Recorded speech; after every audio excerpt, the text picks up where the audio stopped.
ওম শান্তি। আজ 5/5/2025 বাগদাদার মধুর মহাবাক্য। বাবা বলেছেন, মিষ্টি বাচ্চারা, সদাই নেশাতে থাকো যে আমরা হলাম সঙ্গম যুগী ব্রাহ্মণ। আমরা জানি যে যে বাবাকে সবাই ডাকছে তিনি আমাদের সম্মুখে রয়েছেন।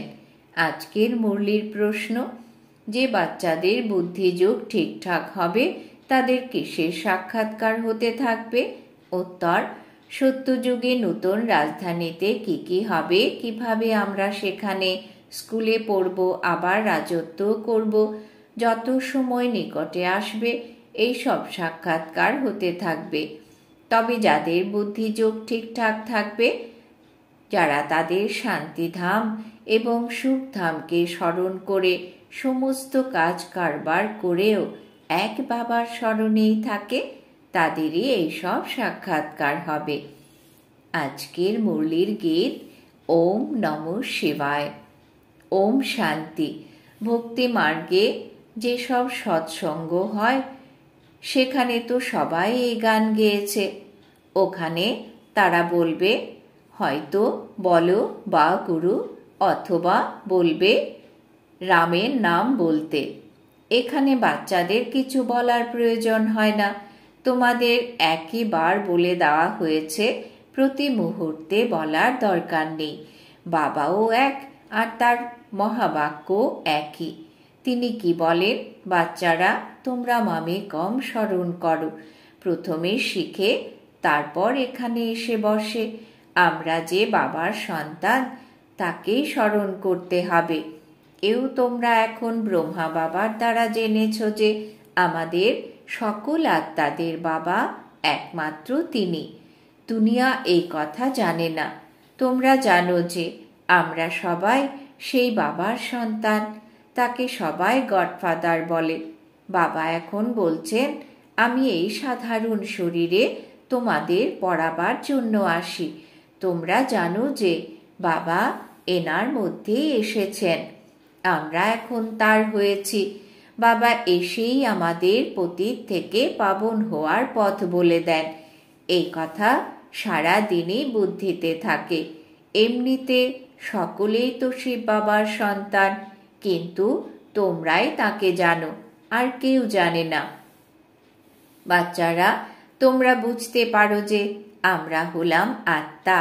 বাবা আমাদের নির্দেশ দিয়েছেন যে আমাকে স্মরণ করো, আমি তোমাদের অসীম জগতের পিতা। সবাই চিৎকার করে ডাকতে থাকে যে হে পতিত পাবন এসো। আমরা এখন পতিত হয়ে গেছি, কিন্তু এই দেহ কিন্তু বলে না, আত্মা এই শরীরের দ্বারা বলে। 84 জন্ম তো আত্মাই নেয়, তাই না? তোমাদের বুদ্ধিতে এই কথা থাকা দরকার যে আমরা হলাম অভিনেতা। বাবা এখন আমাদের যে কালদর্শী বানিয়েছেন। তিনি আমাদের আদি, মধ্য এবং অন্তের জ্ঞান দিয়েছেন। বাবাকেই তো সকলেই ডাকে, তাই না? ওরা এখনো ডাকবে। ওরা বলতে থাকে যে তুমি এসো। আর তোমরা সঙ্গম যুগী ব্রাহ্মণরা বলো বাবা এসে গেছে। এই সঙ্গম যুগকে তোমরাই জানো, এ হলো পুরুষোত্তম যুগ। এরই মহিমা রয়েছে। পুরুষোত্তম যুগ হয় কলিযুগের অন্ত এবং সত্যযুগের আদির মধ্যবর্তী সময়। সত্যযুগে সত্য পুরুষ আর কলিযুগে মিথ্যা পুরুষ থাকে।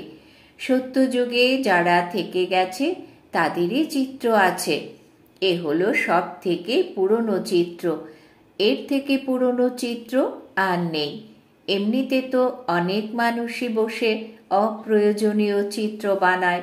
তোমরা এও জানো যে কারা কারা এই সত্যযুগ হয়ে এসেছে। নিচে যেমন অম্বার চিত্র বানানো হয়েছে অথবা কালীর চিত্র, কিন্তু এত ভুজাত তো হতেই পারে না। অম্বারও তো দুটোই হাত থাকবে, তাই না?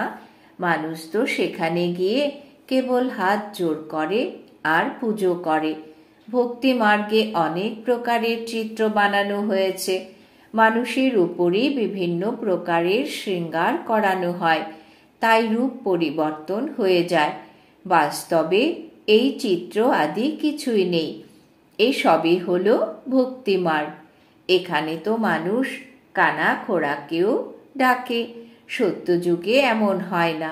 সত্যযুগকেও তোমরা জানো, যেখানে আদি সনাতন দেবী দেবতা ধর্ম ছিল। এখানে তো প্রত্যেকের পোশাকের দেখো কত বিভিন্নতা। ওখানে তো যথা রানী তথা প্রজা হয়। যত যত তোমরা নিকটে আসবে, ততই তোমাদের রাজধানীর পোশাক ইত্যাদিরও সাক্ষাৎকার হতে থাকবে। তোমরা দেখতে থাকবে, আমরা এমন স্কুলে পড়তাম, এই করতাম। তবে তারাই দেখতে পাবে যাদের বুদ্ধি যোগ খুব সুন্দর, যারা নিজেদের শান্তিধাম আর সুখধামকে স্মরণ করে কাজ কারবার তো তোমাদের করতেই হবে। ভক্তি মার্গেও তো নিজেদের কাজ কারবার মানুষ করেই, কিন্তু সেখানে জ্ঞান কিছুই ছিল না। এসবই হলো ভক্তি। তাকে বলা হবে ভক্তির জ্ঞান। ওরা এই জ্ঞান দিতে পারবে না যে তোমরা এই বিশ্বের মালিক কিভাবে হবে। তোমরা এখন এখানে পাঠ গ্রহণ করে ভবিষ্যৎ বিশ্বের মালিক হও। তোমরা জানো যে এই পড়াশোনা হলো নতুন দুনিয়ার অমর লোকের জন্য। বাকি অমরনাথে শঙ্কর কোনো পার্বতীকে অমর কথা শোনায়নি। তারা তো শিব আর শঙ্করকে এক করে দিয়েছে। বাচ্চারা, বাবা এখন তোমাদের বোঝাচ্ছেন, ইনিও তাই শোনেন। বাবা ছাড়া এই সৃষ্টির আদি মধ্য এবং অন্তের রহস্যকে কে বোঝাতে পারবে? ইনি তো কোনো সাধু সন্ত আদি নন। তোমরা যেমন গৃহস্থ জীবনে থাকো, ইনিও তেমনই থাকেন। পোশাকও তেমন। ঘরে যেমন মা বাবা বাচ্চারা থাকে, তফাৎ কিছুই নেই। বাবা এই রথে অধিষ্ঠান করে বাচ্চাদের কাছে আসেন। এই ভাগ্যবান রথের মহিমা করা হয়। কখনো ষাঁড়ের ওপর অধিষ্ঠান করেছেন এমনও দেখানো হয়। মানুষ ভুল বুঝে নিয়েছে। মন্দিরে কখনো ষাঁড় থাকতে পারে কি? কৃষ্ণ তো হলেন রাজকুমার, তিনি কখনো ষাঁড়ের উপর বসবেনই না। ভক্তিমার্গে মানুষ অনেক দ্বিধাগ্রস্ত হয়ে থাকে। মানুষ হলো ভক্তিমার্গের নেশা। মানুষের হলো ভক্তিমার্গের নেশা, তোমাদের হলো জ্ঞান মার্গের নেশা। তোমরা বলো যে এই সঙ্গম যুগে বাবা আমাদের পড়াচ্ছেন। তোমরা এই দুনিয়াতেই আছো, কিন্তু বুদ্ধির দ্বারা জানো যে আমরা ব্রাহ্মণরা সঙ্গম যুগেই আছি, বাকি সমস্ত মানুষ কলিযুগে আছে। এই হলো অনুভবের কথা। বুদ্ধি বলে যে আমরা এখন কলিযুগ থেকে বেরিয়ে এসেছি, এখন বাবা এসেছেন, এই পুরনো দুনিয়ারও পরিবর্তন হয়ে যাবে। এ কথা তোমাদেরই বুদ্ধিতে আছে, আর কেউ জানে না। যদিও একই ঘরে থাকে অথবা একই পরিবারে, সেখানেও বাবা বলবে আমি সঙ্গম যুগী বাচ্চা। বাচ্চা বলবে না, আমি কলিযুগে আছি। এ তো আশ্চর্যের, তাই না? বাচ্চারা জানে যে আমাদের এই ঈশ্বরীয় পাঠ সম্পূর্ণ হয়ে গেলে বিনাশ হয়ে যাবে। বিনাশ হওয়া আবশ্যক। তোমাদের মধ্যেও কেউ কেউ জানে, যদি এ কথা বুঝতে পারে যে বিনাশ হয়ে যাবে, তাহলে নতুন দুনিয়া তৈরি করতে লেগে যাবে। ব্যাগ ব্যাগেজ তৈরি করে নাও, বাকি অল্প সময় আছে।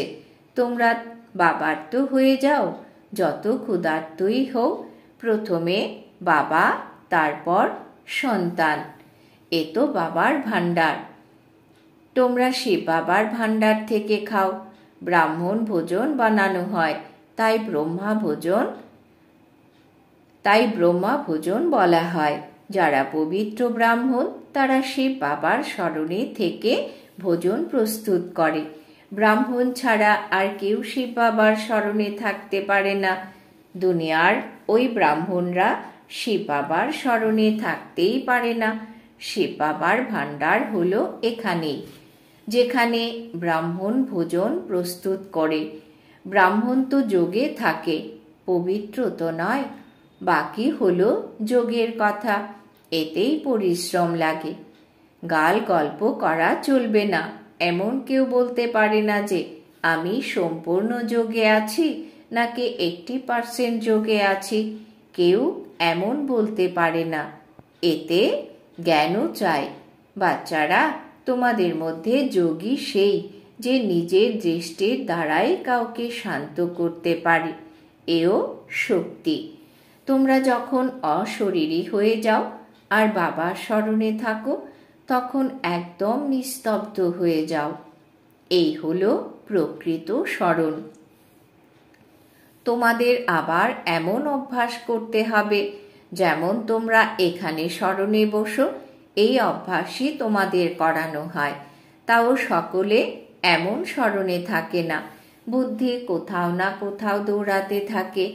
তখন ওরা নিজেদের ক্ষতি করে ফেলে। এখানে টিচারের আসনে তাকেই বসানো উচিত যারা মনে করবে আমরা ড্রিল টিচার। বাবার স্মরণের সামনে সারিতে বসে আছি।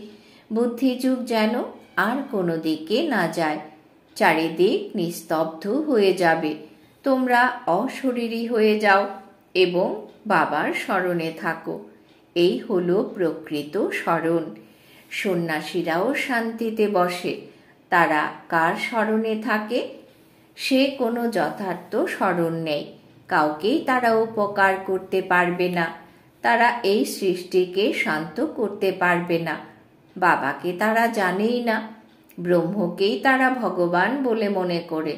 এই ব্রহ্ম তো আর ভগবান নয়। তোমরা এখন শ্রীমত পাও। মমে কম স্মরণ করো। তোমরা জানো যে আমরা 84 জন্ম গ্রহণ করি। প্রতিটা জন্মে অল্প অল্প করে কলা কম হতে থাকে। যেমন ভাবে চন্দ্রমার কলা কম হয়ে যায়, দেখলে তো বুঝতেই পারা যায় না।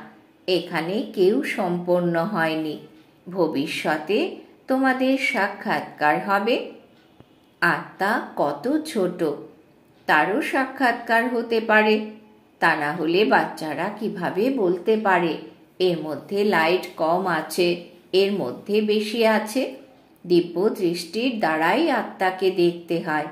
এও সব এই নাটকেই লিপিবদ্ধ আছে। আমার হাতে কিছুই নেই, ড্রামা আমাকে দিয়ে করায়। এই সবই ড্রামা অনুসারে চলতে থাকে।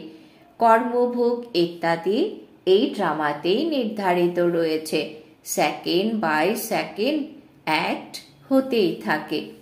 বাবা এখন শিক্ষা দিচ্ছেন যে কিভাবে পাবন হতে হবে। বাবাকে স্মরণ করতে হবে। আত্মা কত ছোট যে এখন পতিত হয়ে গেছে, আবার একে পাবন হতে হবে। এ তো ওয়ান্ডার, তাই না? প্রকৃতিক বলা হয়, প্রাকৃতিক বলা হয়, তাই না? বাবার থেকে তোমরা এই প্রকৃতির সব কথা শোনো। প্রকৃতির সব থেকে সুন্দর কথা হলো আত্মা আর পরমাত্মার কথা, যা কেউ জানে না। ঋষি মুনি আদি কেউ জানে না। এত ছোট আত্মাই পাথর বুদ্ধির, তারপর পরশ বুদ্ধির তুল্য হয়। বুদ্ধিতে এই চিন্তন যেন চলতে থাকে যে আমি আত্মা পাথর তুল্য বুদ্ধির হয়ে গেছিলাম, এখন আবার বাবাকে স্মরণ করে পরশ তুল্য বুদ্ধির তৈরি হচ্ছি। লৌকিক রীতিতে তো বাবাও বড়, আবার টিচার গুরুও বড় পাও। এ তো এক বিন্দু বাবা, যিনি টিচার এবং গুরুও। সম্পূর্ণ কল্প তোমরা দেহধারীদের স্মরণ করেছ। বাবা এখন বলছেন মামে কম স্মরণ করো। তিনি তোমাদের বুদ্ধিকে কত তীক্ষ্ণ করেন। বিশ্বের মালিক হওয়া একি কোনো কম কথা? এও কেউ খেয়াল করে না যে এই লক্ষ্মীনারায়ণ সত্যযুগের মালিক কিভাবে হলেন। তোমরাও পুরুষার্থের নম্বর অনুসারে তা জানতে পারো। নতুন কেউ এই কথা বুঝতে পারে না। প্রথমে স্থূলভাবে বোঝানো হয়, তারপর সূক্ষ্মরূপে বোঝানো হয়। বাবা হলেন বিন্দু। ওরা তাকে এত বড় বড় লিঙ্গ বানিয়ে দিয়েছে। মানুষেরও কত বড় বড় চিত্র বানায়, কিন্তু এমন কিছু নয়। মানুষের শরীর তো এখানেই হয়। ভক্তি মার্গে কি কি বসে বোঝানো হয়েছে, মানুষ কত দ্বিধায় আছে। বাবা বলেন, যা অতীত হয়ে গেছে তা আবারও ঘটবে। তোমরা এখন বাবার শ্রীমতে চলো। এনাকেও বাবাই শ্রীমত দিয়েছিলেন, সাক্ষাৎকার করিয়েছিলেন, তাই না? আমি তোমাদের বাদশাহী দিই, এখন তোমরা এই সেবায় লেগে যাও। নিজের অবিনাশী উত্তরাধিকার নেওয়ার পুরুষার্থ করো, এই সব ছেড়ে দাও। তাহলে এও নিমিত্ত হলো। সবাই তো এমন নিমিত্ত হয় না। যার নেশা হয়ে যায় সেই এখানে এসে বসে যায়। আমরা তো রাজত্ব পাই, তাহলে এখন এই পায় পয়সায় কি করব? বাবা তাই এখন বাচ্চাদের পুরুষার্থ করান। এখন রাজধানী স্থাপন হচ্ছে। তিনি এও বলেন যে আমরা লক্ষ্মী নারায়ণের থেকে কম হব না। তাই তোমরা শ্রীমত অনুসারে চলে দেখাও। চুচা করো না, অর্থাৎ নিজস্ব মতামত দাও না। বাবা কখনোই বলেননি যে বাচ্চাদের কি হাল হবে। কোনো দুর্ঘটনাতে যদি কেউ হঠাৎ করে মারা যায়, তাহলে কি কেউ না খেয়ে থাকে? কোনো না কোনো আত্মীয় পরিজন তাদের খাবার দেয়। এখানে দেখো, বাবা পুরনো এক কুটিরে থাকেন। বাচ্চারা, তোমরা এসে মহলে থাকো। বাবা বলবেন, বাচ্চারা খুব ভালোভাবে থাকবে, খাবে, পড়বে। যে কিছুই নিয়ে আসে না, সেও সব কিছুই ভালোভাবে পেয়ে যায়। এই বাবার থেকেও ভালোভাবে থাকে। শিব বাবা বলেন, আমি তো হলামই রমতা যোগী, কারুরই কল্যাণ করতে যেতে পারি। যারা জ্ঞানী বাচ্চা, তারা কখনোই সাক্ষাৎকার আদির কথায় খুশি হবে না। যোগ ছাড়া আর কিছুই নেই তাদের কাছে। এই সাক্ষাৎকারের কথায় খুশি হয়েও না। আচ্ছা, মিষ্টি মিষ্টি হারানিধি বাচ্চাদের প্রতি মাতা পিতা বাপদাদার স্মরণের স্নেহ সুমন আর সুপ্রভাত। আত্মাদের পিতা তার আত্মারূপী বাচ্চাদেরকে জানাচ্ছেন নমস্কার। আমরা আত্মারূপী বাচ্চারা আমাদের মাতা পিতা বাপদাদাকেও জানাই অনেক অনেক স্মরণের স্নেহ সুমন, সুপ্রভাত, নমস্কার। ধারণার জন্যে মুখ্য সার 1, যোগের এমন স্থিতি বানাতে হবে যাতে তোমার দৃষ্টিতেই কাউকে শান্ত করা যেতে পারে, একদম যাতে নিঃশব্দ হয়ে যায়। এর জন্য অশরীরী হওয়ার অভ্যাস করতে হবে। 2, জ্ঞানের প্রকৃত নেশায় থাকার জন্যে স্মরণ রাখো যে আমরা সঙ্গম যুগী। এখন এই পুরনো দুনিয়ার পরিবর্তন হবে। আমরা এখন ঘরে ফিরে যাচ্ছি। সর্বদা শ্রীমতে চলতে হবে। চুচা কোনো রকম শব্দ করবে না। বরদান। বাবা আজ বরদান দিয়েছেন, পরমাত্ম মিলনের দ্বারা রুহ রিহানের সঠিক রেসপন্স প্রাপ্তকারী বাবার সমান বহুরূপী ভব। পরমাত্ম মিলনের দ্বারা রুহ রিহানের সঠিক রেসপন্স প্রাপ্তকারী বাবার সমান বহুরূপী ভব। বিস্তার, যে রকম বাবা হলেন বহুরূপী, সেকেন্ডে নিরাকার থেকে আকারী বস্ত্র ধারণ করেন, এই রকম তোমরাও এই মাটির ড্রেসকে ছেড়ে আকারী ফরিস্তা ড্রেস, ঝলমলে ড্রেস পরিধান করো। তাহলে সহজ মিলনও হবে আর রুহ রিহানের ক্লিয়ার রেসপন্সও বুঝতে সক্ষম হবে। কেননা এই ড্রেস পুরনো দুনিয়ার বৃত্তি আর ভাইব্রেশন প্রুফ, মায়ার ওয়াটার প্রুফ বা ফায়ার প্রুফ। এতে মায়া ইন্টারফেয়ার করতে পারবে না। স্লোগান, দৃঢ়তা অসম্ভবকেও সম্ভব করে দেয়। দৃঢ়তা অসম্ভবকেও সম্ভব করে দেয়। আজকের সমান, আমি বাবার সমান বহুরূপী আত্মা। আজকের জন্য অব্যক্ত ইশারা। আত্মিক রয়্যালিটি আর পিওরিটির পার্সোনালিটি ধারণ করো। ব্রহ্মা কুমারের অর্থই হল সদা পিওরিটির পার্সোনালিটি আর রয়্যালটিতে থাকা। এই পিওরিটির পার্সোনালিটি বিশ্বের আত্মাদেরকে নিজের দিকে আকর্ষিত করবে, আর এই পিওরিটির রয়্যালিটি ধর্মরাজপুরীতে রয়্যালিটি দেওয়া থেকে মুক্ত করবে। এই রয়্যালটি অনুযায়ী ভবিষ্যতের রয়্যাল ফ্যামিলিতে আসতে পারবে। যেরকম শরীরের পার্সোনালিটি দেহভানে নিয়ে আসে, এই রকম পিওরিটির পার্সোনালিটি দেহি অভিমানী বানিয়ে বাবার নিকটে নিয়ে আসে। ওম শান্তি।